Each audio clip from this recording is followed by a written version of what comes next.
बांग्लादेश में हिंदुओं के साथ बर्बर हिंसा जारी है। पिछले हफ्ते एक मजदूर दीपू चंद्रदास की हत्या के बाद अब चटगांव में हिंदू परिवारों के घर जला दिए गए हैं। सबसे खतरनाक बात यह है कि घर जलाने से पहले बाहर से बंद कर दिया गया था।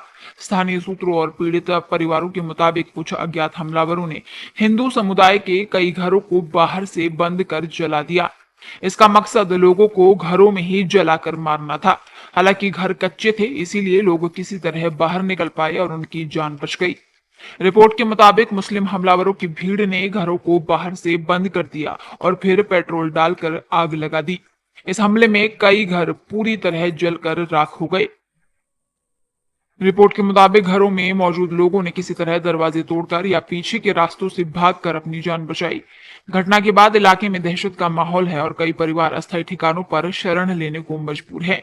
वहीं मशहूर लेखिका तस्लीमा नसरीन ने एक वीडियो भी सोशल मीडिया पर शेयर किया और उन्होंने हिंदुओं के खिलाफ होने वाली हिंसा के लिए मोहम्मद यूनुस सरकार को जिम्मेदार ठहराया और सवाल पूछा है कि क्या मोहम्मद यूनुस हिंदू विरोधी जालिम मुसलमानों के खिलाफ कार्रवाई करेंगे।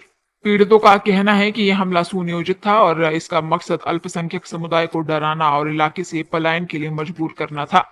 आग लगने से लोगों की सालों की मेहनत की कमाई, जमा पूंजी और आजीविका के साधन नष्ट हो गए हैं। पीड़ित परिवारों के सामने अब सबसे बड़ा सवाल यह है कि वो अपने घरों को दोबारा कैसे बनाएंगे। लेकिन मोहम्मद यूनुस कान में तेल डालकर बहरे हो चुके हैं। कट्टर इस्लामिक भीड़ के खिलाफ वो कोई कार्रवाई नहीं कर रहे हैं। पिछले साल शेख हसीना की सरकार के पतन के बाद उन्होंने जेल में बंद कट्टर इस्लामिक चरमपंथियों को रिहा कर दिया था और उसके बाद से वो पूरे देश में हिंदुओं के खिलाफ उत्पात मचा रहे हैं।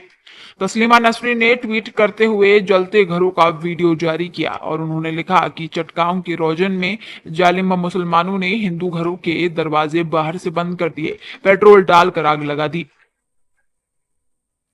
घर जलकर राख हो गए। हिंदू बड़ी मुश्किल से अपने घरों से भागकर अपनी जान बचा पाए।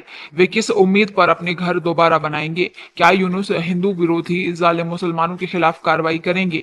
क्या वे हिंदुओं को मुआवजा देंगे या वे इसे नजरअंदाज कर देंगे क्योंकि ये खबर विदेश में नहीं फैली है?